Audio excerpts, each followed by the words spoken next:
Good morning students. आज हम discuss करने जा रहे हैं वर्कशीट नंबर 28। वर्कशीट नंबर 28 में अगर हम देखें तो it's a very important worksheet. Important क्यों है? बिकॉज इसमें एप्लीकेशन है। जो भी क्वेश्चन एप्लीकेशन के होते हैं उन्हीं क्वेश्चन को करने के बाद हम ये सीख पाते हैं कि कोई भी फॉर्मूला कहाँ और कब और कैसे यूज़ होता है। ठीक है, अगर हमने फॉर्मूला पढ़ लिया, यूज़ करना शुरू कर दिया, लेकिन हमें ये नहीं पता कि इसको हम कहाँ यूज़ करेंगे, किस तरह के क्वेश्चंस में यूज़ करेंगे, तो हमें उस फॉर्मूले को पढ़ने का कोई बेनिफिट नहीं है। सबसे पहले यहाँ पर कहा गया है सेक्शन फार्मूला रिवाइज़ करो, लिखो और मिड पॉइंट फार्मूला लिखो। तो पहले आपको ये लिखना है। सेक्शन फार्मूले में हम लिखेंगे m1x2 plus m2x1 upon m1 plus m2। उसके बाद comma m1 y2 plus m2 y1 upon m1 plus m2। इस तरीके से हम सेक्शन फॉर्मूला लिख लेंगे। मिड पॉइंट फार्मूला क्या होता है बच्चों? x1 प्लस x2 अपॉन में 2, y1 प्लस y2 अपॉन में 2। ये लिखना ज़रूरी है ताकि आप रिवाइज़ कर सकें फॉर्मूले को। उसके बाद हम आ जाते हैं कि केस नंबर 1। केस नंबर 1 कहता है कि अगर हमारे पास कोई कोऑर्डिनेटर है, कौन से कोऑर्डिनेटर हैं? 4 कोऑर्डिनेटर होने चाहिए और कोई नहीं इसके अलावा। Rectangle, square, parallelogram and rhombus. इन सारी फिगर्स जो हैं, इन सबकी एक प्रॉपर्टी होती है कि अगर इनकी जो डायगोनल्स हैं वो मिड पॉइंट पे मीट करती हैं। यानी कि ये जो पॉइंट है ये हमारा यहाँ से भी ये भी इक्वल होता है और ये भी इक्वल होता है। कोई भी अगर हमारा कोऑर्डिनेटर है, चाहे वो पैरेललोग्राम है, रेक्टेंगल है, स्क्वायर है या रोम्बस है, उनकी डायगोनल्स एक दूसरे को क्या करती हैं? बाइसेक्ट करती हैं। इसका मतलब ये जो है वो AC का भी मिड पॉइंट है। कौन? E। अगर हम E पॉइंट ले लें तो वो AC का भी मिड पॉइंट है और BD का भी मिड पॉइंट है, दोनों का मिड पॉइंट है। तो इसी प्रॉपर्टी को यूज़ करते हुए हम फाइंड आउट करते हैं वर्टिसेस ऑफ कोऑर्डिनेटर। हमें एक वर्टिसेस दे रखी है, B दे रखा है, C दे रखा है, लेकिन हमें D नहीं दे रखा। तो हम इस D को फाइंड आउट कर सकते हैं यूजिंग मिड पॉइंट फॉर्मूला। अब ये क्वेश्चन कई तरीके से आ सकता है। हो सकता है हमें D ना दे रखा हो, या हो सकता है कि हमें D दे रखा हो लेकिन उसमें एक वेरिएबल जोड़ दिया हो। जैसे हमें क्वेश्चन में A दे दिया, दोनों वेरिएबल दे दिए, 3,4 दे दिया। ठीक है, हमें B भी दे दिया। B में हमें दिया 0,y मान लीजिए। अब C में हमें दे दिया x,0 और D हमें पूरा दे दिया 5,7। तो हम ये x और y भी निकाल सकते हैं। तो चारों वर्टिसेस में से हमें कुछ भी मिसिंग हो तो वो हम निकाल सकते हैं। हम इसका मिड पॉइंट भी निकाल सकते हैं। हम देखेंगे कैसे करते हैं ऐसे क्वेश्चंस।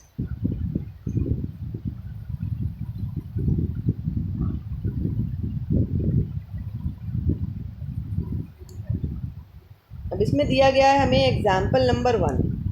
एग्जाम्पल नंबर 1 में कहा है हमें ABCD एक पैरेललोग्राम है जिसकी वर्टिसेस A 7,2 है। अब इसको हम ले लेते हैं।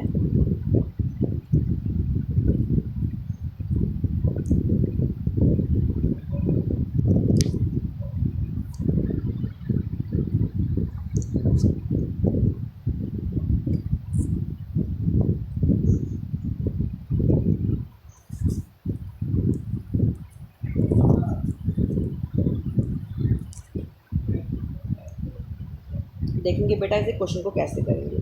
ABCD इज़ अ पैरेललोग्राम जिसमें हमें वर्टिसेस दे रखी हैं।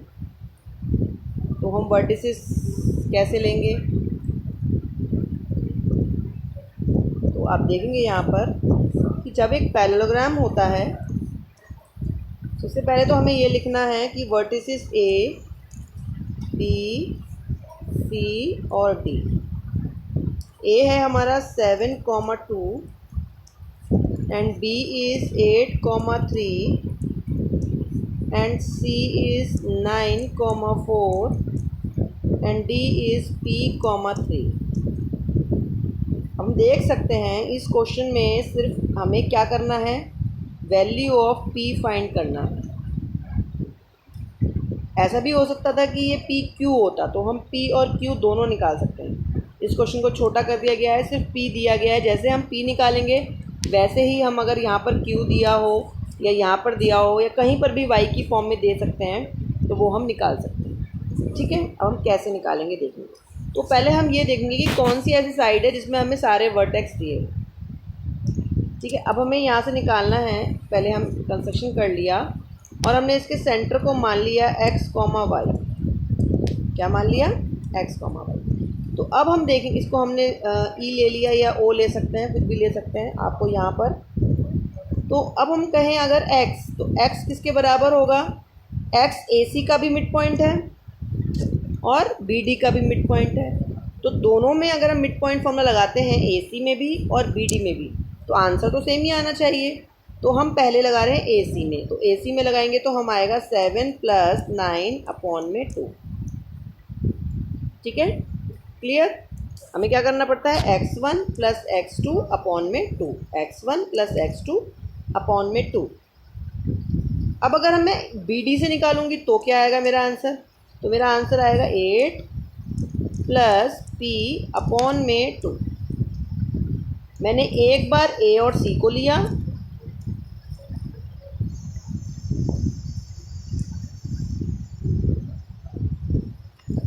मैंने एक बार A और C से निकाला 7 और 9 को लेके। जब हम x निकाल रहे हैं तो हम x को लेंगे। फिर एक बार मैंने 8 और p को लिया BD के साथ। ठीक है, तो दोनों को इक्वेट कर दिया। अब यहाँ पे 2 से 2 कट जाएगा, तो क्या बचेगा? 16 = 8 + p, या 8 + p = 16 लिख सकते हैं हम। तो p = 16 - 8, that is equal to 8। तो हमारी p की वैल्यू कितनी आ गई? 8 आ गई। अब अगर हम इसमें इसी क्वेश्चन को एक्सटेंड कर लेते हैं, हम यहाँ कहते हैं कि ये 3 नहीं है, दिस इज़ q। तो क्या मैं इस q को भी निकाल सकती हूँ ऐसे ही? लेट मी सी कि मैं निकाल सकती हूँ या नहीं निकाल सकती हूँ।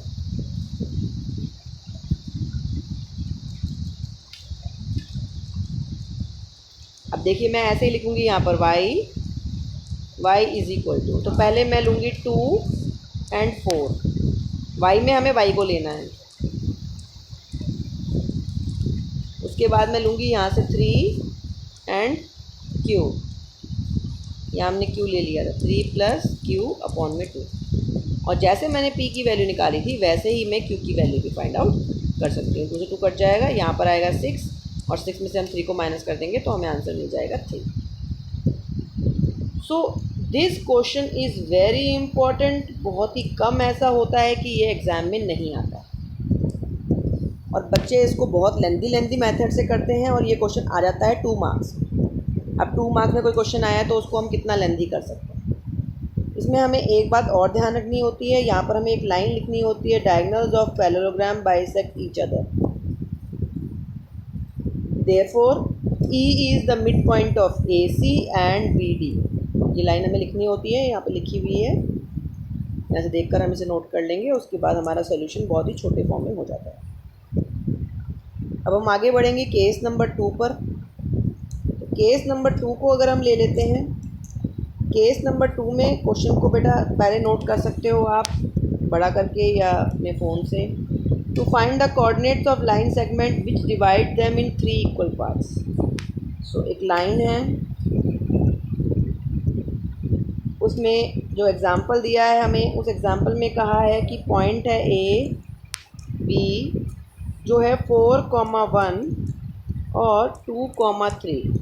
हमें उन पॉइंट्स के कोऑर्डिनेट्स फाइंड करने हैं जो इसको ट्राइसेक्ट करता हो। ट्राइसेक्ट मतलब 3 पार्ट्स में। अब जब 3 पार्ट्स करने हैं इस लाइन के, तो आप सोच सकते हो कि मेरे को 2 बार तोड़ना पड़ेगा यहाँ से। तो मैं इसको नाम दे दिया मैंने C और D। ठीक है, अब हम यहाँ ध्यान से देखेंगे, हमारा एक पार्ट ये है, एक ये है और एक ये है। तो C इस लाइन को 1:2 में डिवाइड करता है। एक पार्ट इस तरफ है और 1 + 1 यानी कि 2 पार्ट्स इस तरफ। तो ये बात आपको समझनी है कि C divides the line in 1:2 and D divides the line इन 2:1। जब हम D पर आ जाते हैं तो 2 पार्ट इधर आ जाते हैं और इधर एक ही बच जाता है। So we can say here that C divides the line in 1:2 and D divides in 2:1। So इस बात को हम समझ लेंगे अच्छे से और हम आगे बढ़ेंगे। हम देखेंगे C divides the line in 1:2 and D divides in 2:1. Now we have x1, y1, x2, y2। अब हम सेक्शन फार्मूला इजी लगा सकते हैं क्योंकि हमारे पास m1 m2 भी है। हमें 2 बार इसको यूज़ करना होगा और 2 बार यूज़ करके हम आंसर फाइंड आउट कर सकते हैं। सोल्यूशन आपको दिया गया है, आप इजीली कर पाएंगे, कोई प्रॉब्लम नहीं आएगी क्योंकि डायरेक्ट आपको सेक्शन फार्मूला लगाना है। मैं आपको एक बता देती हूँ।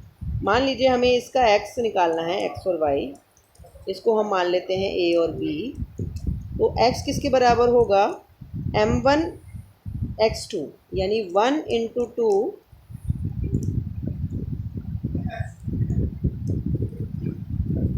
देख सकते हैं बेटा यहाँ पर 1 × 2 प्लस 2 × 4, x लेना है ना, x में अपॉन में 1 + 2 सॉल्व करेंगे, x आ जाएगा। इसी तरीके से y को सॉल्व करेंगे, आप y लेंगे, यहाँ x की जगह अब क्या आएगा, y आएगा, बाकी सब सेम रहेगा। 1 × 3 प्लस 2 × 4 की जगह क्या आएगा, 1 y, 1/1 + 2 सॉल्व कर लेंगे, आंसर आ जाएगा हमारा। यहाँ पर जब हम a और b निकालेंगे तब हम 2:1 से निकालेंगे। So there will be 4 answer x, y, a and b. So you can solve this, easy question है। आगे बढ़ते हैं, हम देखते हैं केस नंबर 3 में क्या कहा गया है। ये बेटा क्वेश्चन जो है ये हाफ सॉल्व किया गया है, आपको ये वाला क्वेश्चन फुल सॉल्व करना है। ये क्वेश्चन आपकी जो वर्कशीट है उसमें पूरी तरीके से सॉल्व नहीं किया गया है, आपको इसे खुद से सॉल्व करना है। सिर्फ इसमें भी हिंट दे रखी है कि रेशो 1:2 होगा और 2:1 होगा, क्योंकि ये वर्कशीट एक सिंगल पेज में आती है तो इसमें बहुत ज़्यादा एक्सप्लेन नहीं किया जा सकता है। तो आप इसको करेंगे और कोई भी डाउट होगा तो पूछ लेंगे। Now we move on to next part, the case number 3, जिसमें कहा गया है that there is a circle and the diameter end points are 3,8 and 7,4.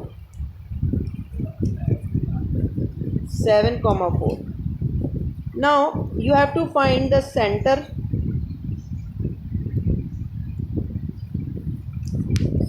Find करना है, द डायमीटर यानी कि लेंथ ऑफ डायमीटर फाइंड करनी है, यानी कि distance between A and B find करना है।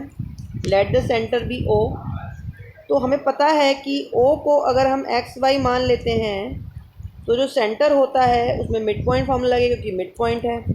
मिड पॉइंट फार्मूले के लिए हम एक्स और वाई को प्लस कर लेते हैं और 2 से, एक्स दोनों एक्स को प्लस करके 2 से डिवाइड और दोनों वाई को प्लस करके 2 से डिवाइड, तो हमें आंसर मिल जाता है 10/2, 12/2, that is 5,6। This is the answer for centre, coordinate of centre. Now comes the distance between, diameter निकालना है, तो डायमीटर के लिए हम ए और बी में डिस्टेंस फार्मूला अप्लाई कर देंगे।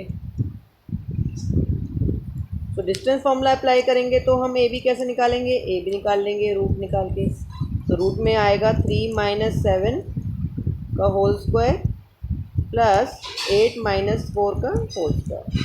तो यहाँ देख सकते हैं ये आएगा -4 और ये आएगा 4।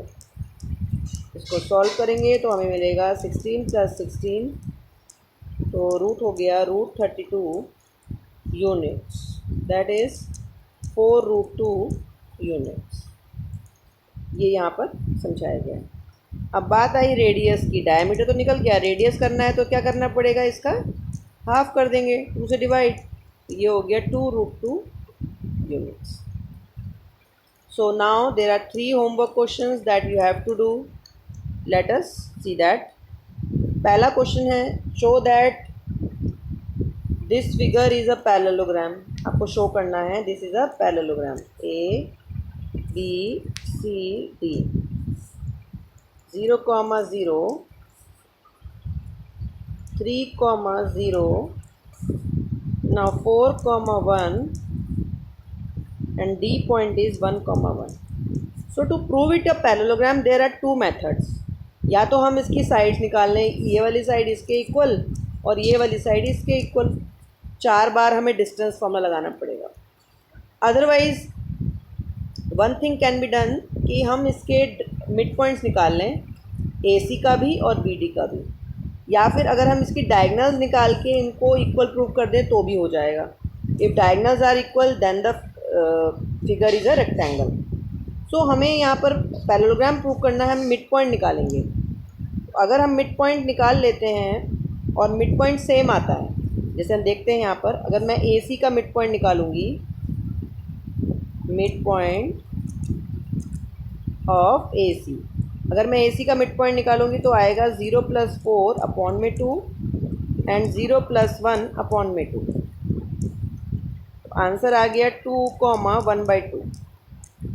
अगर मैं BD का निकालूंगी तो BD का क्या आएगा, 3 + 1/2 एंड 0 + 1/2. तो यहाँ से भी मैं देख सकती हूँ कि 4/2 और 1/2 2,1/2.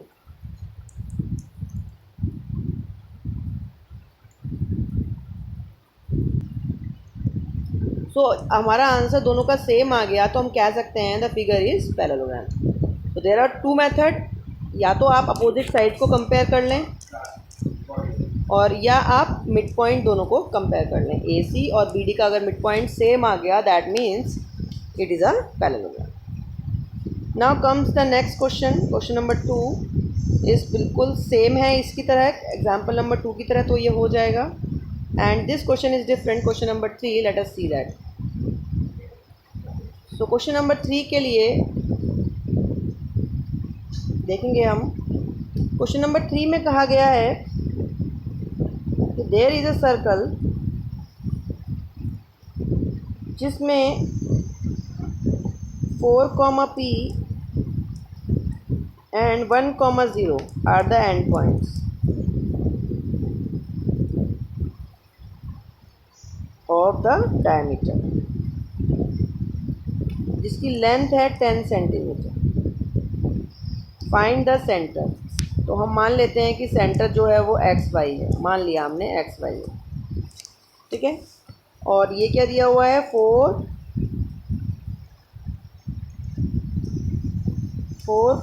P, ठीक है. तो देखते हैं इसे कैसे करेंगे. तो क्योंकि डिस्टेंस दिया हुआ है तो हम डिस्टेंस फार्मूला यूज़ करेंगे. तो डिस्टेंस फार्मूला जब यूज़ करेंगे तो इज इक्वल टू में क्या आना चाहिए, 10 आना चाहिए. तो 4 - 1, ठीक है, plus P - 0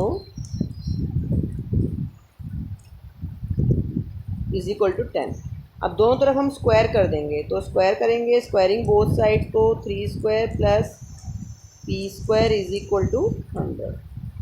so 9 plus P² is equal to 100. P² is equal to 100 - 9 that is 91. So now you have to find the centre. क्या फाइंड करना था हमें, find the centre of the circle. तो P इज इक्वल टू कितना हो गया, √91. अब इस क्वेश्चन में जो √91 है वो 81 तो हमें पता है √81 होता है, लेकिन 91 का तो रूट हमें पता नहीं है, तो ये √91 में ही रहेगा. तो यहाँ से थोड़ा सा क्वेश्चन जो है वो थोड़ा सा कॉम्प्लिकेटेड हो जाता है, क्योंकि जो हमारा आंसर है वो रूट में आने वाला है.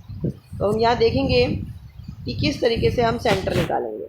तो हमें P पता चल गया है. सेंटर निकालने के लिए, X निकालने के लिए हम X को ऐड करेंगे 4 + 1/2. तो हमें मिलेगा 5/2. और y निकालने के लिए हम ऐड करेंगे p + 0। अब p कितना है हमारा √91 और 0 ऐड किया तो वही रहेगा अपॉन में 2। तो हमारा आंसर आ जाता है √91 अपॉन में 2। सो हमारा जो सेंटर है उसके कोऑर्डिनेट्स क्या हो जाएंगे 5/2 √91 अपॉन में 2। तो थोड़ा सा क्वेश्चन में हो सकता है कि कोई डिजिट में मिस प्रिंटिंग रही हो जिस वजह से ये आंसर जो है वो रूट में आ रहा है, वरना जनरली इतना कॉम्प्लिकेटेड नहीं आता है। But don't worry, you can do this question very easily. Now complete this worksheet and send it by today only, maximum by tomorrow Tuesday. आज आपको वर्कशीट करके सेंड करनी है। So that's all for today, thank you.